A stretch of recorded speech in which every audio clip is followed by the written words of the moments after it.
Hey everybody, how's it going? Thanks for joining me this afternoon. I've got a great stream with a great guest that I think you're really going to enjoy. Before we get started, I wanted to remind you guys that, of course, election season is coming up, which means censorship season is coming up. And if you want to continue to receive my content and all the other great hosts from The Blaze, the best way to do that is to support The Blaze by doing something like heading over to shopblazemedia.com and picking up some merchandise. I hear rumors that there might even be some Auron MacIntyre merchandise entering the store soon. If you do head over there to support the Blaze, you can use the Blaze10 promo code to go ahead and receive 10% off your entire order. So again, if you want to go ahead and support the network and make sure that people like me can continue to deliver everything in the face of increasing online censorship, you can go ahead and pick up some merch at shopblazemedia.com. So joining me this afternoon is one of my favorite guests. He did a great job at the recent OGC conference, the Great Old Glory Club conference, giving a talk on Gilles Deleuze and a lot of the different concepts that are involved with that philosopher. Today, I want to drill down specifically on the idea of control societies. It dovetails pretty well with what I've been outlining in the total state. I think it'd be very valuable to explore the concept from a different angle, from a philosopher that is oftentimes associated with postmodernism, which I think is something that will scare some people, but I think is essential to investigate as we try to understand the world around us. So joining me today is YouTuber Last Things. Thanks for coming on, man. Auron, it's always an honor and a pleasure, and I think this may very well be the most theory cell live stream that you will have hosted to date.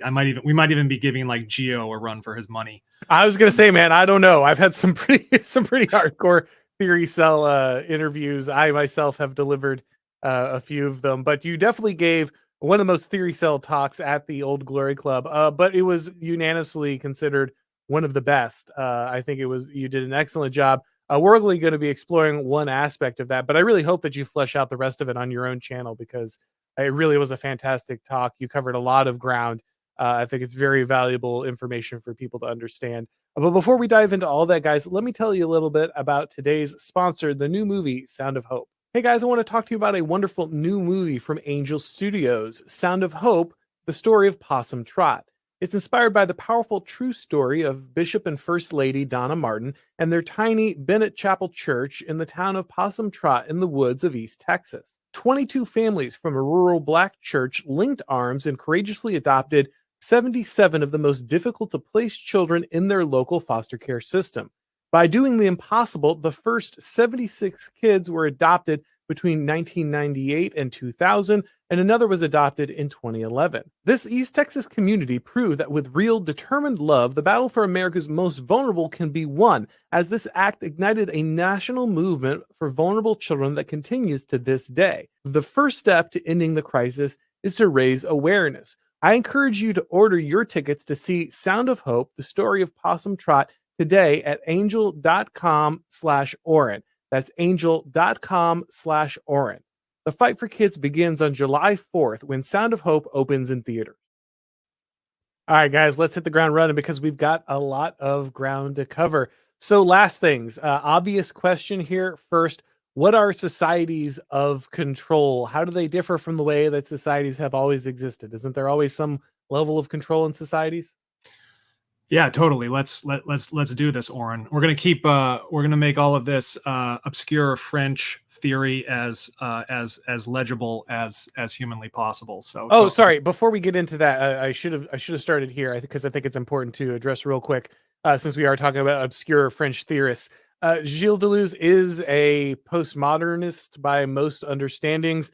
Why are we looking at his stuff? Isn't he dangerous? Isn't this the postmodern traditionalist right that I've heard so much about that's so dangerous? yeah, exactly.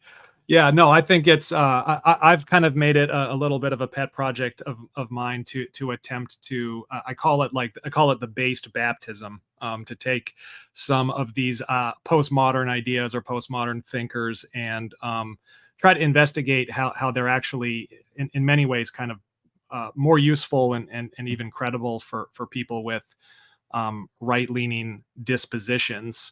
So the concept of the control society is actually a bit of an improvisation and an evolution that Deleuze makes off of a few ideas of Michel Foucault's, another French postmodernist. So Foucault had these two notions. The first is the sovereign society and the discipline society. And these kind of map up more or less easily with what you could consider feudalism for a sovereign society and industrialization with a disciplinary society. So sovereign societies were very interested in sort of taxing their subjects. You can think of sort of, fiefdoms or agrarian kind of feudal culture. And the disciplinary society really evolves alongside industrialization and the Industrial Revolution. And Foucault uses he has these concepts of what he calls institutions of enclosure that typify the kind of institutions for a disciplined society. So he names like the factory, the school, the barracks, the hospital, all of these institutions that subjects of disciplinary societies sort of pass in and out of throughout different stages of one's life. But it's very sort of linear. It's very sequential. You can just, there's this kind of famous experiment that Foucault runs. It's rather depressing, but if you look at aerial photographs of prisons versus hospitals versus public school buildings versus, military barracks, that it's impossible to differentiate them. They're all just sort of architecturally, visually synonymous, which explains how depressing most of us found high school.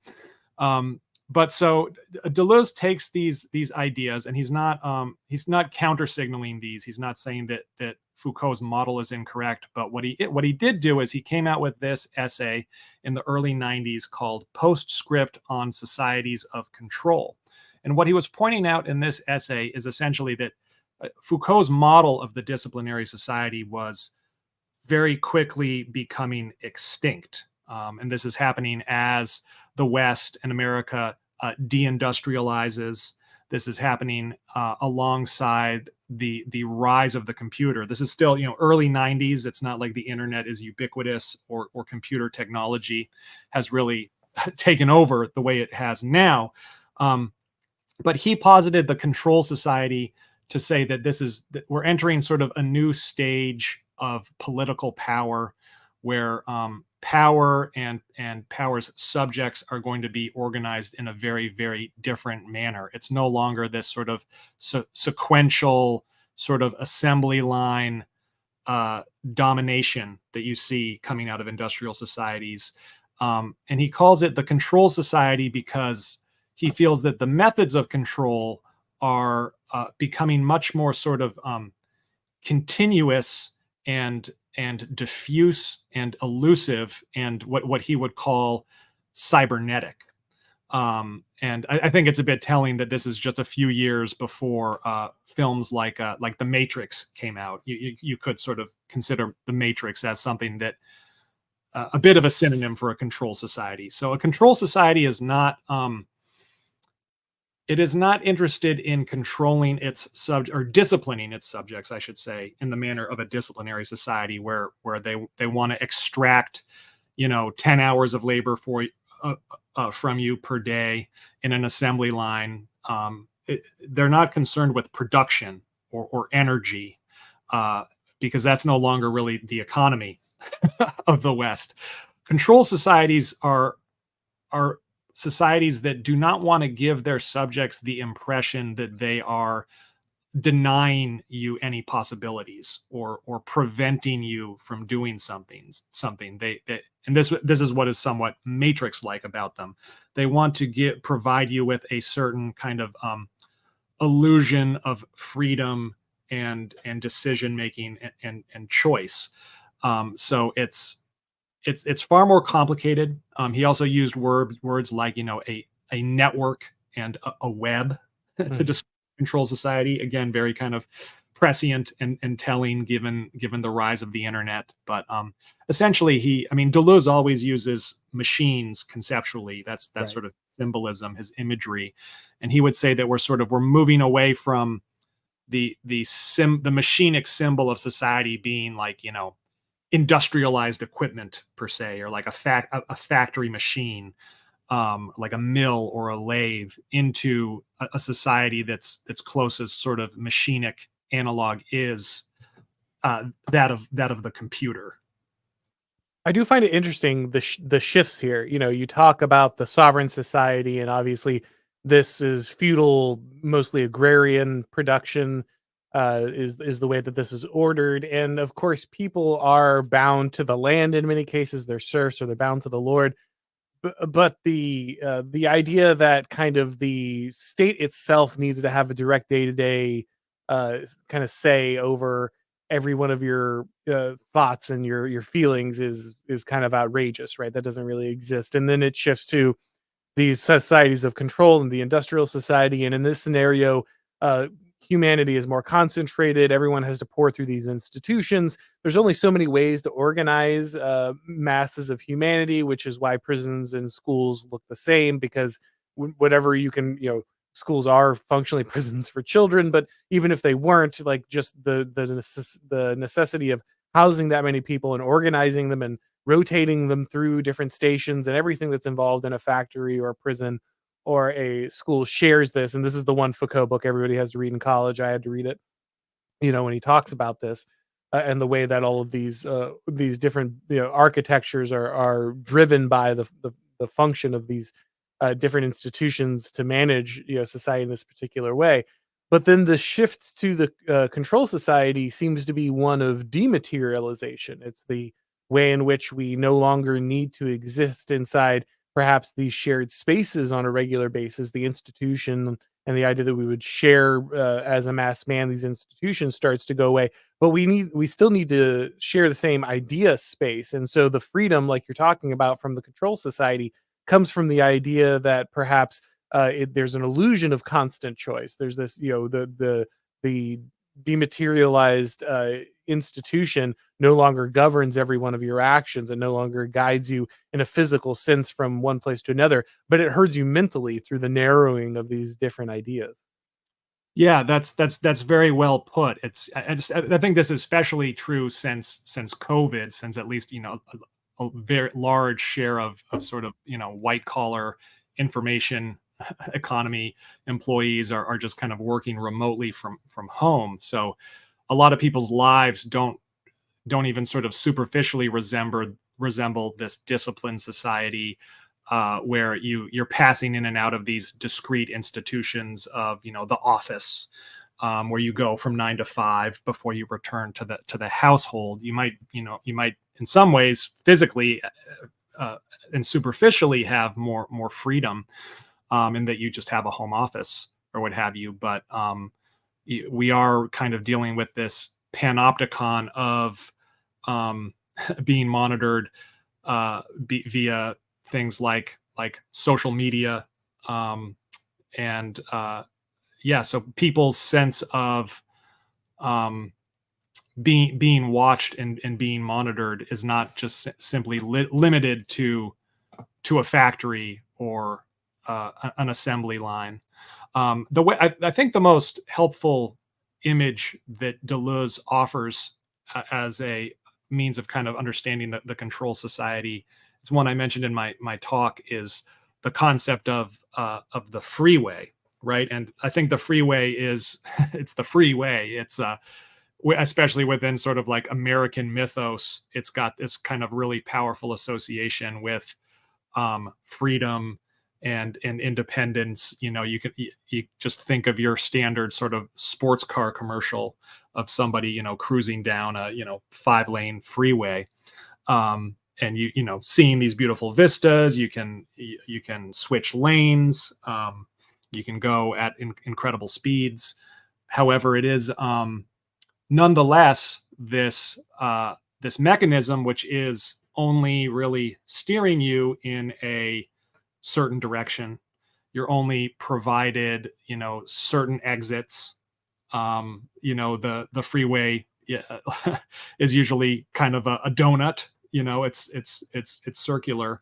So that there is actually sort of very limited prescribed creativity when it comes to something like a freeway, and yet it's presented to people as this image of kind of complete liberation and freedom when You're a it's nothing but. you're a film guy, right? You've seen Terry Gilliam's Brazil. Oh yeah, yeah, yeah. It's one of my favorite things about that movie is the main character is so excited to like get out of the bureaucracy. He gets into his car. He's going to get to drive somewhere, so he doesn't have to sit inside the kind of the bureau. And he gets onto the highway, and it's just a tunnel.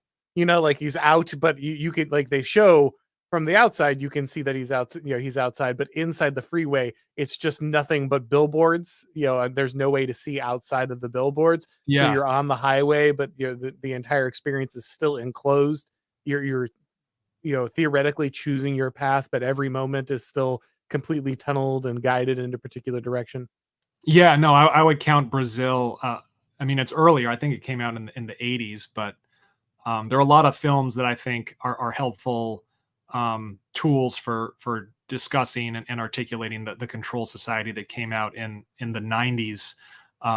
The other two, there's kind of a trinity alongside The Matrix. There's Fight Club, which I discussed in my talk, and Office Space. All of those movies actually came out in 1999, but Brazil was kind of ahead of its time. George Bagby actually selected that film to discuss in the Last Picture Show's film festival this year. And it was one of my favorites. But that absolutely is. You're right, Auron, to have that come to mind, because it's 100% a control society kind of story. But yeah, so although there's not much, yeah, I mean, it doesn't have a lot of internet internet imagery, Right. but, It doesn't capture maybe some of the Matrix's techno flair, but it is a precursor to a lot of that. So, what are some of the mechanisms beyond kind of the obvious that we've talked about that would indicate that you're in a control society? How is it? We've talked a little bit about the dematerialization there, but what specifically is making sure that you're following kind of the ruling order while feeling like you have this additional level of freedom? that's a really good question. I think in some ways it's almost easier to um to define the moments when you know that you are not. Yeah. I mean, really anything that uh, well, two concepts that Deleuze has, and I'm not going to get too deep into the theory cell waters here, but these are maybe useful concepts. Uh, Deleuze has the idea of two sciences that he presents, but there's one which he calls royal science and another which he calls nomad science.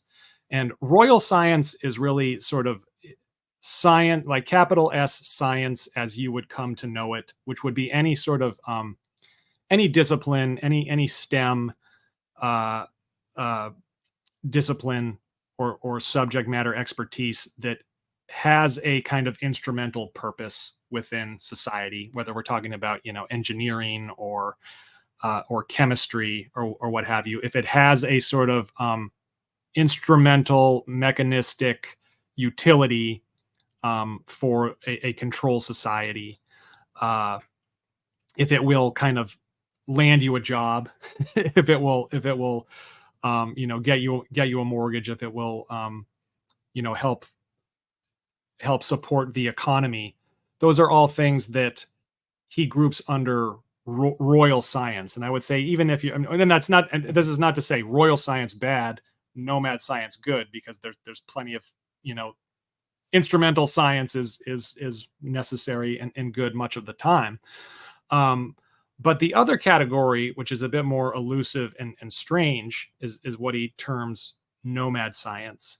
And this is really it's difficult and it's elusive, because he is approaching this as a science. He's not labeling it science to be glib, but it is sort of what Deleuze considers to be the systematic study of liberation and non-instrumental subjectivity for human beings, sort of how, like, studying how humans can maximize their freedom and potential. But he goes about it in a very, very systematized, kind of scientific, programmatic way. He does believe that sort of one can study and articulate how to escape the machinations of a control society, um, in the same manner that you would study to earn like an engineering degree. There is something, there is a like facticity about it.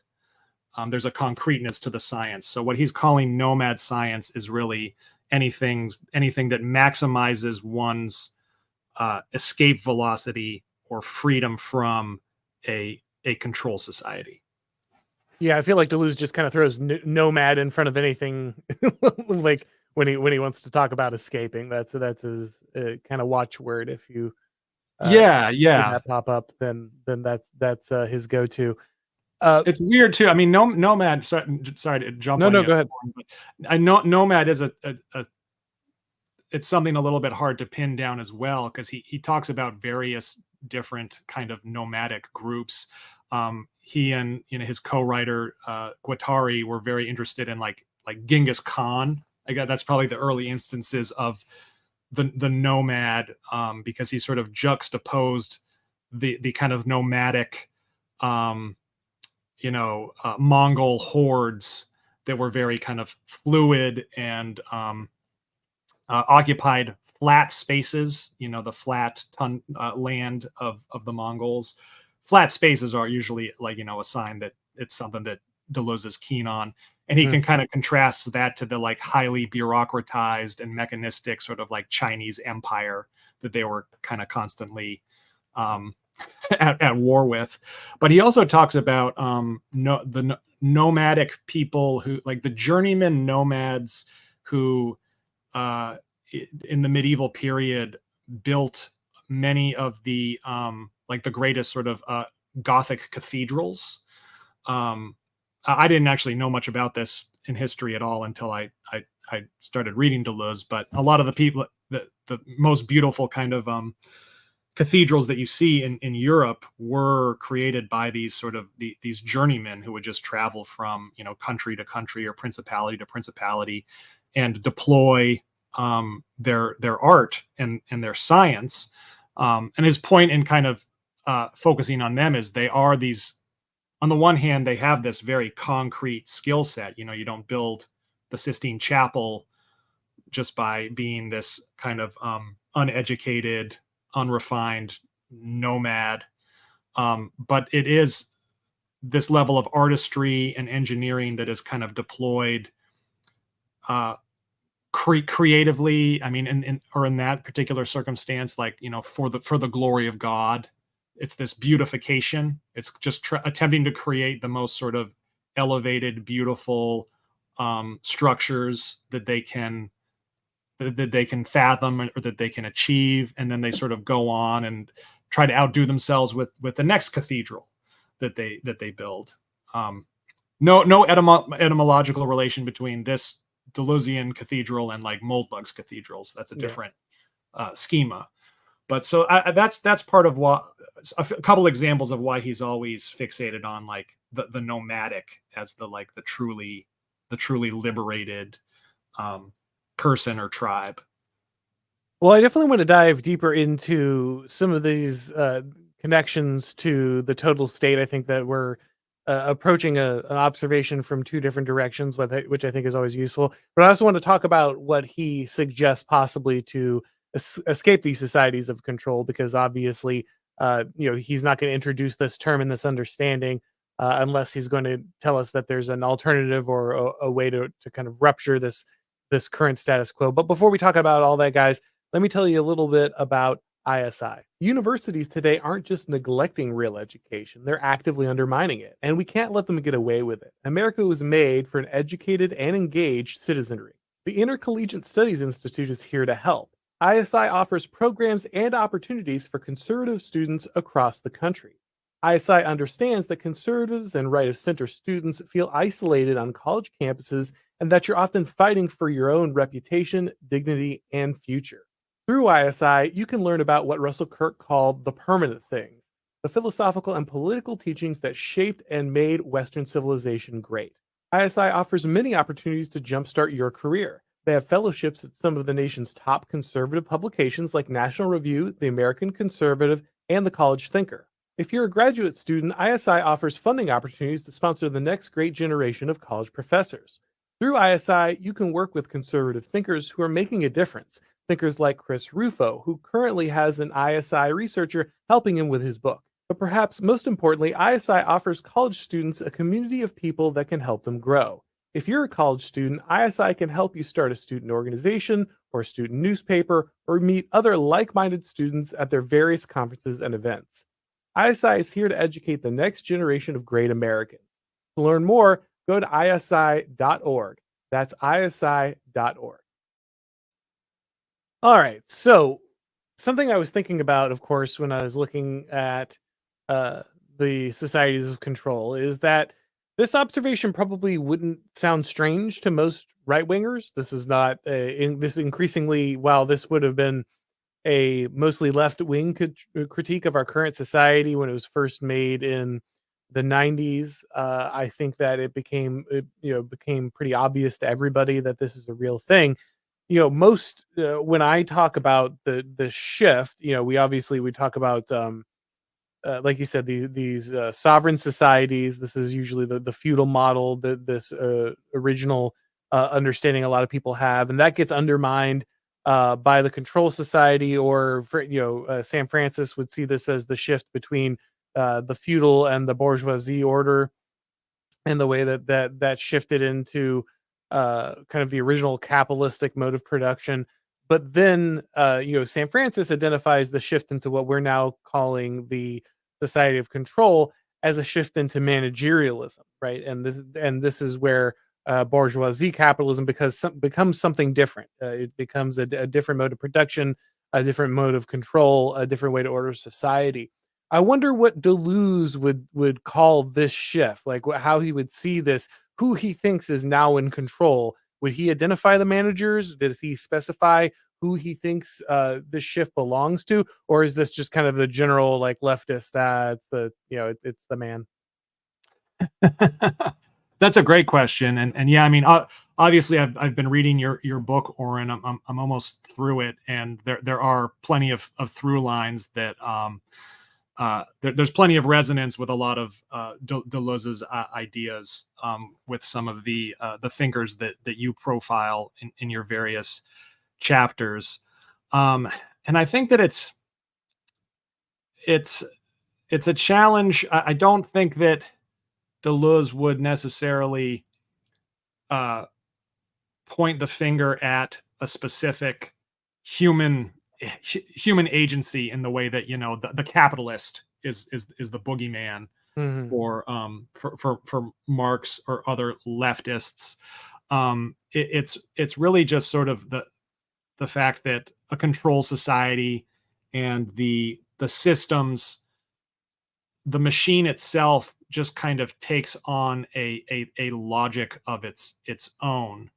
Um, and so things aren't driven so much by conscious actors who are delighting and exploiting people's labor, as it's really just everybody attempting to kind of keep pace with the control society. It is this it has, I guess, this lack of formalism, like you talk about it in the book, where there's not I mean, there's certainly, very powerful people. There are entrepreneurs. There are, people that own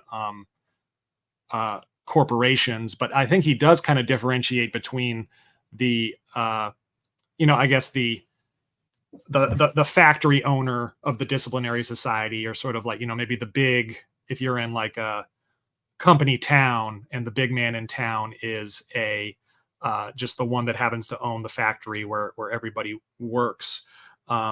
Whereas the control society, it's much more about the entrepreneur that has this sort of portfolio of various companies across different industries.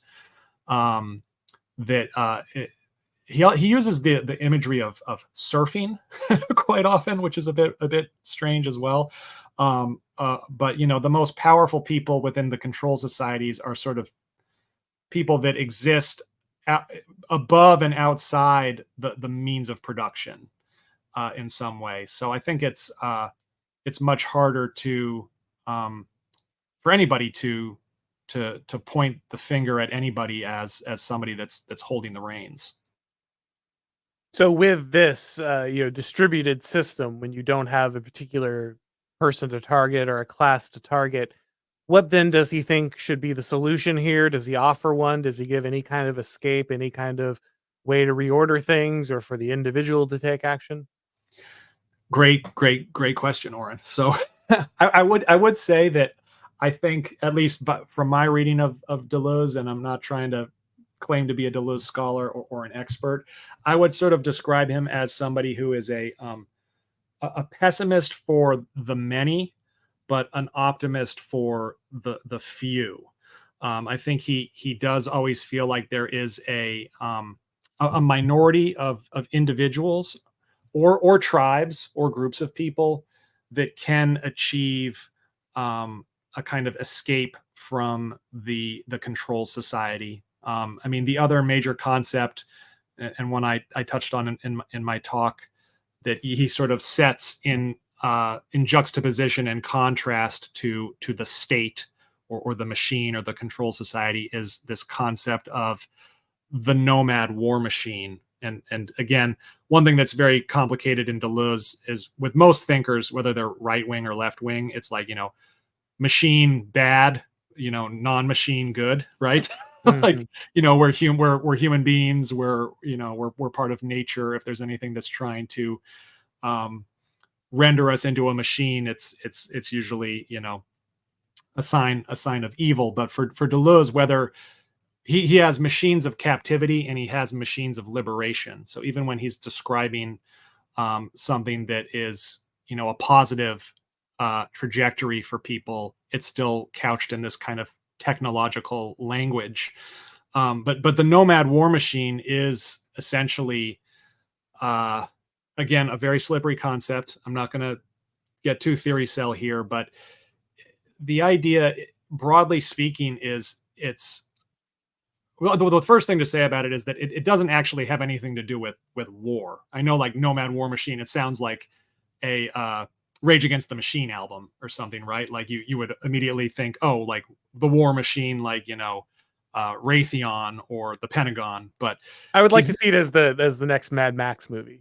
yeah, oh, totally, right. It should be the title of a Mad Max movie, but um, he's not using the term war here in any kind of typical manner. In fact, like, war as we know it, like, like militarized violence, that's something that is part of the state apparatus or the mega machine.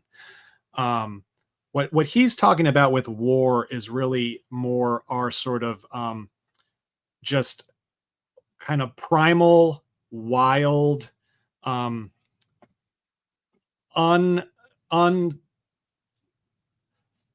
yeah, I'm always tempted to use concepts like, like the id or libido to talk about it, even though, like, Deleuze hated Freud. He wrote a book called Anti-Oedipus, which is about how he's not a Freudian.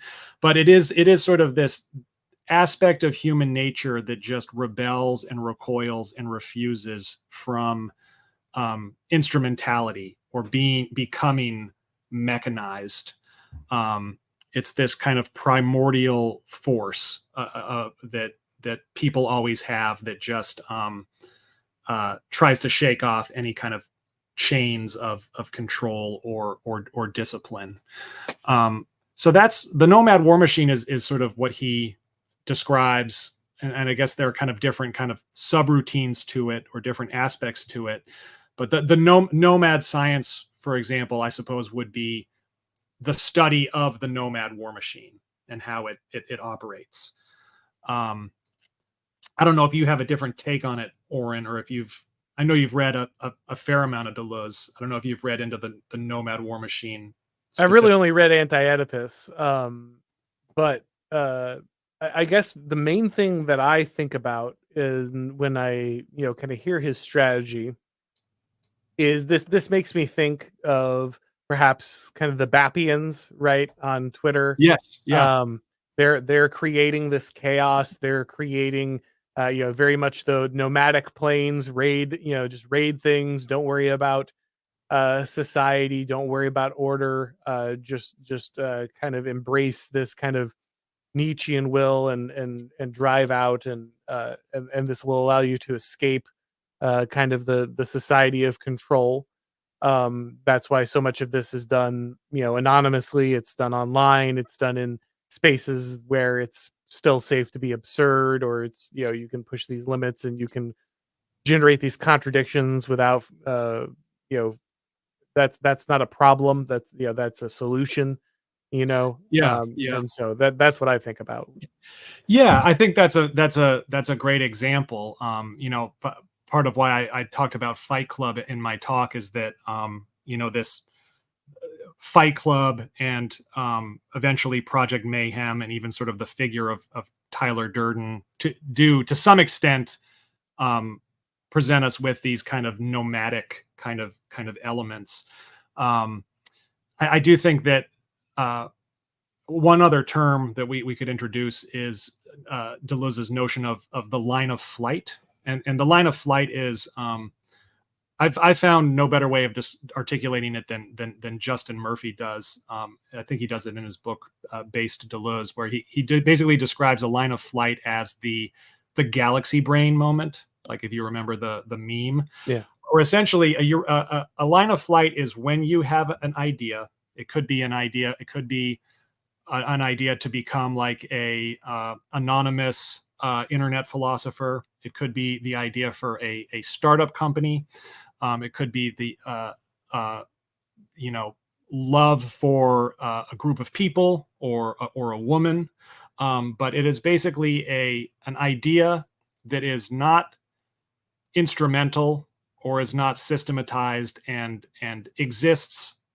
It's sort of this eruption of creativity and what Deleuze calls kind of an affective drive, AFFECT, affective, like it's coming from within you. If you go back to Brazil, think about all of those kind of dream sequences where the protagonist is has wings, right? He's kind of engaging in this daydream of this line of flight. But it's a creative endeavor. It's some sort of vision that exists completely outside of the structure of the control society. It's not something like becoming more effective at your job. It's something that really does gets you off of the freeway. I think the thing that Deleuze cautions us about is that a lot of lines of flight do ultimately prove to be kind of doomed. Like they don't achieve an escape velocity. Another example of this is in Fight Club. Tyler Durden's sort of initial creative energy, his line of flight, devolves into this Project Mayhem, which really kind of becomes this. It becomes what Deleuze would call reterritorialized. They just sort of become these vandals and this terrorist organization. And instead of kind of continuing to pursue a real kind of authentic existence and autonomy free from the control society, they just become completely destructive as opposed to truly creative. And I think Deleuze, to tie that back into Deleuze's concept of pessimism for the many and optimism for the few, a lot of lines of flight do end up getting reterritorialized by the state, becoming reincorporated into the freeway system of the logic and mechanistics of a control society. But he does feel like there are people out there, unfortunately, because he was writing, in a time of kind of hegemonic left-wing thinking.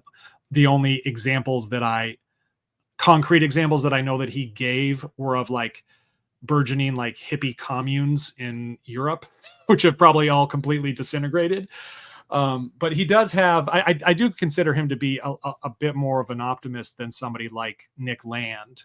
I don't think that Deleuze is an accelerationist, but I do think he feels like there are just these kind of pockets of potential freedom for very kind of creative and willful individuals or groups. Not to challenge your authority as the movie guru, but I always thought of the moment of reterritorialization in Fight Club being when he basically kills that drive in himself to like rejoin himself to Marla, right? Like that's I feel it See, feels like that's uh the end of see, that I think spirit. that's I mean that's a very common interpretation of the film, and I think a more pessimistic interpretation of the film than I have, Auron. I think that there's it's actually a kind of a victorious moment, and when his line of flight achieves escape velocity when he kills Tyler Durden, or when he kind of turns the gun on himself. Because if he stayed kind of tied to Durden and tied to Project Mayhem, which again, like it's sort of there's two slaveries that the narrator experiences in that. There's like, he's a slave to his job at the insurance company. He's uh, very unhappy, caught in this control society. But then Project Mayhem, which kind of becomes this line of flight, it gets born out of Fight Club. It too starts to become what Deleuze would call axiomatized or reterritorialized, and that it becomes like really bureaucratic, and the members of Project Mayhem are still acting very slavish. It's just now Edward Norton is their dear leader, and they're looking. I mean, I've read Paul Gottfried, Auron. I know we both have, so I understand that like fascistic is a like pretty overused term, but there is something that becomes very fascistic about Project Mayhem. They can't seem to make any decisions without their dear leader. They've sort of just become slaves to this arbitrary authority of Tyler Durden, as opposed to the diffuse authority of the control society. And I think that if that's one sort of step towards his liberation, the second step towards liberation that Edward Norton has in that film is when he sort of leaves Tyler Durden, leaves the kind of ego ideal that he's created for himself through that character and the and Project Mayhem. And I think that I have an optimistic reading of the film, and that I think that he and Marla Singer are going to become a nomadic couple. Like, I don't think they're going to return. I don't think that he's going to return and just rule in Tyler's stead as the supreme dictator of Project Mayhem. Nor do I think that he's going to go back to his insurance company job and they're going to get a house in the suburbs and he's going to have a 90-minute commute while Marla chain smokes. I think maybe I'm being too romantic. Feel free to tell me if I am, but I think that a positive reading of the film is that he now has a sort of an understanding of his circumstances, and he's been empowered to bring his kind of full creativity and effective drives to bear on his life, and it's a life that he's going to go forward and make with Marla. I know, and like when I saw it I mean, the movies, I've been watching it since I was a teenager. I probably had a very similar reading on it when I was younger. I think it's only after reading a lot of Deleuze and being middle-aged that I've come to consider what the film points to. And granted, it's not conclusive, but the older I get, the more of an optimistic read I have on Fight Club. Last thing I want to ask you about before we go to the questions of the people. A lot of Deleuze is about liberation, as you say. It's about, basically shattering all these connections. Deleuze is not a fan of territorialization. In fact, you said you don't think he's an accelerationist, but of course, the accelerationism is born inside of his quote about the maybe we need to increase the flows. Maybe things are not deterritorialized not enough. Maybe we need to move even deeper into this process in order to go ahead and uh, create the level of kind of schizophrenic interactions that we need to break free of this. Ultimately, he's hoping that enough radical, deterritorialization will allow you to basically have none of this. We as people who are on the right are, I think, ultimately looking for a territorialization. We are looking for a grounding. We are actually not looking to escape all control. We are not looking, while we may disagree with the current control of society and its ends and maybe even its means, we're not looking for a complete liberation from our duties to each other and our hierarchies and the things that kind of make us human. I mean, Nick Land is in many ways talking about an acceleration of this process that leaves the human behind, which is not the way in which Deleuze was hoping to liberate people, but is, I think, probably the more realistic understanding of where this process takes us. So, as people who are not looking for actually the radical liberation of society, but actually the healthy regrounding of it, the healthy territorialization and things that could survive the kind of current onslaught. What do we make of Deleuze's solutions, and how could we think about them? Yeah, that's a great question, Auron. I guess I would say we're all looking for territory, but I don't know if we're looking to be re-territorialized, or at least not re-territorialized in the sense that we get kind of resubsumed back into the grid or the mega machine.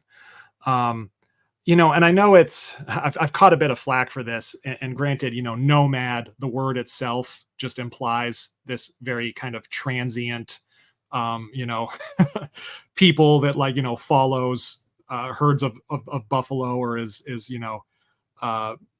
constantly in motion. But a lot of people nowadays talk about digital nomadism. I think that the concept of the nomad, given the fact that we're in a digital era, does not need to imply like physical mobility, or being constantly in flux.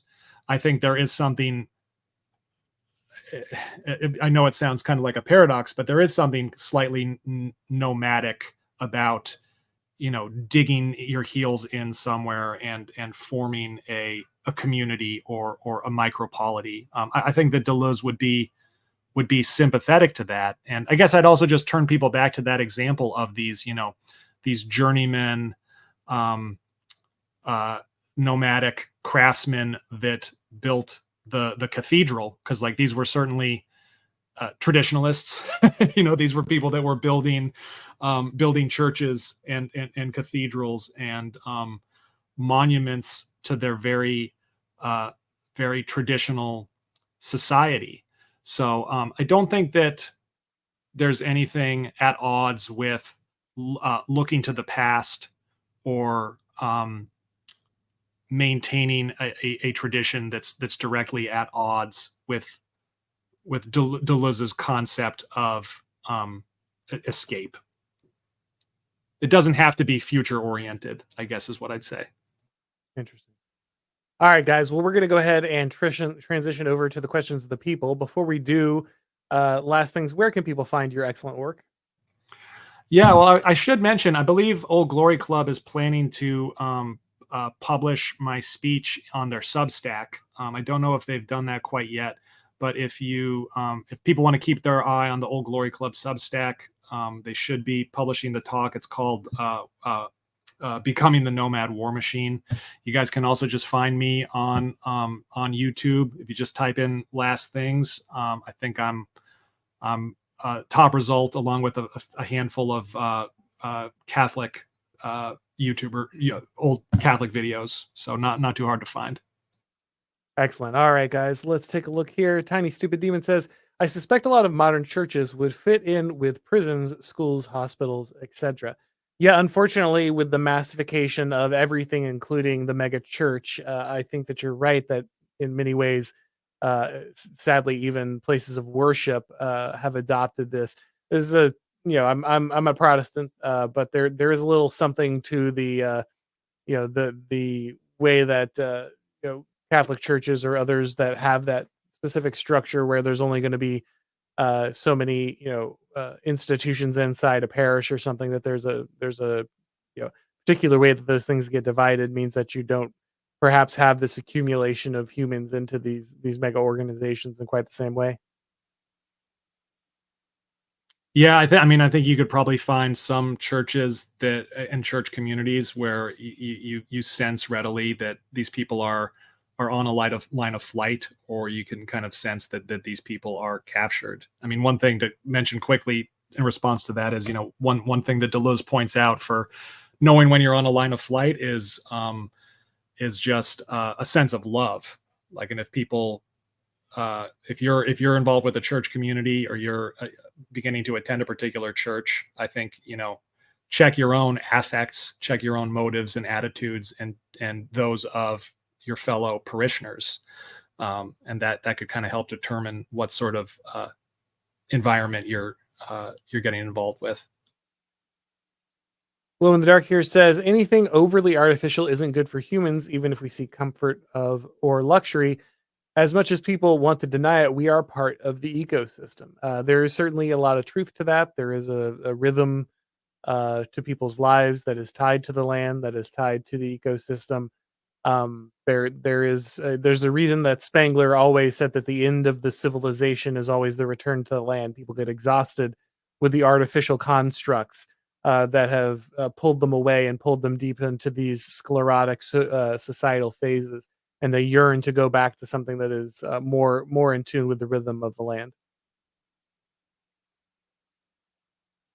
Thuggo says, what should be done about central banks financing the evil, corrupt central government without collecting taxes or borrowing from the real people? Well, this is one of the reasons that a lot of people are big on Bitcoin, right? Because it allows freedom from this mechanism. But as long as you have mass scale production and consumption, you're going to have centralization and long term planning inside of states, which also necessitates central banks, right? That's as long as we have our current setup, I don't see that ending. It might have a natural end, it might naturally implode on itself, but until there's a radical shift, and maybe Bitcoin is part of that destabilization, but until there's something like that, then I think you're going to probably see that continue for a long time. Yeah, I'd only add to that, Auron, that like many people, many theory cells, let's say, consider cryptocurrency to be like the biggest sort of deterritorialization, or potential deterritorialization, in that's happened since we've entered the control society. Nick Land has a Yeah. paper on this called Cryptocurrent. You can find many people spurging out about the implications of Bitcoin for philosophy and this kind of stuff, if you just kick around YouTube for a while. Yeah, there's a video of him like desperately trying to like squeeze into some kind of talk about Bitcoin, like why it establishes the Kantian understanding of Yeah, absolute yeah, yeah, time. yeah. Yeah. It's Bitcoin is a currency to you. To Nick Land, it's an entire like Yeah. metaphysic. Yeah. Let's see. Glow in the Dark says nature, as the Greeks described it, was like outside of town, uh, the wild, grown, not complete other entity. Most see it as today. Removing yourself from nature too much will not have good results in mass society. Again, I would largely agree with that. Kind of commented on that already, but yeah, I think that's there's a lot of truth to that. Robert Weinsfeld says, Fight Club, can our movement be incubated in the jujitsu community? From my grappling experience, it's quite a right wing group. Gordon Ryan equals Tyler Durden. Yeah, there's always, it's funny. There's always like this attempt for several guys at the conferences like the old Glory Club conferences, to like find a place where people can roll because so many guys are jujitsu guys. It is of course a great practice to get into. I did jujitsu and judo for several years. It is just an excellent discipline. It's good for you. It's great for your confidence. Great, and you're right that there's a inherent right wing bias. There's only so long that you can continue to throw people, and choke them out and continue to be a leftoid. There's a limiting factor there. Yeah, every other guy I meet is a BJJ guy in this space. I would just add to that that I think in some ways the virtual analog for fight clubs is just like, Twitter group chats where men are with men yelling at one another. I don't know, man. I feel like Twitter group chats are like the most feminine spaces. Like there's because there's no actual physical contact. It's a lot of people complaining. It depends on the group chat. There are some that are, Yeah, yeah, that's yeah. true. They It's can it, get a yeah. little pouty, but Yeah, the ad mixture matters a lot. That can change it significantly. Paladin YYZ says you can read about the Archons, watch the Star Trek episode on the Borg, or just smoke a ton of DMT. The shock is not that these allegories all involve machine intelligence, but that their presence is unfolding as described. Yeah, Nick Land would call that hyperstition. And so, or did observations about the inevitable nature of humanity create these narratives, or did these natures create a future that humanity eventually brought into reality? These are the questions that will leave you scratching your head or doing a lot of drugs. All right, guys, we're going to go ahead and wrap this up. Thank you so much for watching today, guys. Of course, you should be checking out Last Thing's excellent work. He also had the movie festival I was a part of. If you didn't catch those, make sure to do so. There's a lot of fun interviews there that I found very fascinating. Of course, if it's your first time on this channel, make sure that you go ahead and subscribe, click the bell, turn on the notifications so you can catch the streams when they go live. If you'd like to go ahead and get these broadcasts as podcasts, you need to go ahead and subscribe to the Auron MacIntyre Show on your favorite podcast platform. And when you do, leave a rating or review.